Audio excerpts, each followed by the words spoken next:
At so ngayon nga guys is na nandito tayo sa Barangay Colabo, Victoria, Northern Samar para sa kanilang fiesta celebration at niyaya ko ng aking isang friend nakipag-disco daw dito sa kanilang cover court. So ngayon guys is ito ang pagpasok ko at ayan nagsisimula na sila sa pag-iinuman.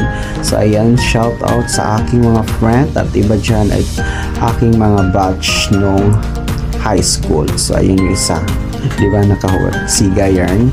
So hindi talaga maiiwasan sa fiesta ang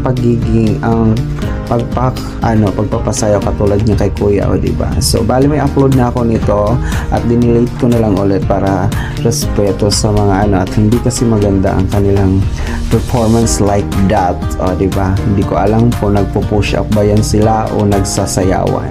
Char lang. So ayan, sorry sa na-upload ko mga madam at ayan, tulog si madam, chares. So pagkatapos naman dyan guys at hindi na kaya ng mga kasama ko at mukhang 2 na siguro to ng madaling araw. So nag-decide kami na umuwi na at itong isa na aking friend ay hatid namin sa kanila. So medyo malayo-layo pa yung hatidan namin doon pa sa barangay San Miguel. So ito na yung barangay San Miguel, tama ba? San Miguel, Victoria, Northern Samar. So hanggang dito na guys, thank you for watching.